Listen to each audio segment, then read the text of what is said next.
Валейкум ассалам рахматуллахи ва баракату. Рия деп ошо Алла Таалага ибадат кылып аткан кезде элдер мени мактасын, элдер мени көргөндө, укканда мактап, мени кубаттасын деген сезимди рия деп айтат.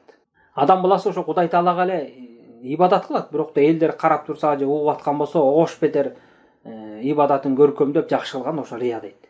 Бул өтө коркунучтуу оору. Адам баласы ошо кайсы иште ошо рияны аралаштырган болсо, ибадаттан да ошо ибадаты жок болуп кетет, соопсуз калат.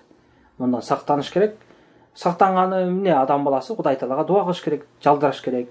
Риядан сакта деп дуа кылып, илим алып, Алла Тааладан жардам сурап, анан ошо нерсе менен күрөшүп, анан сактаныш керек.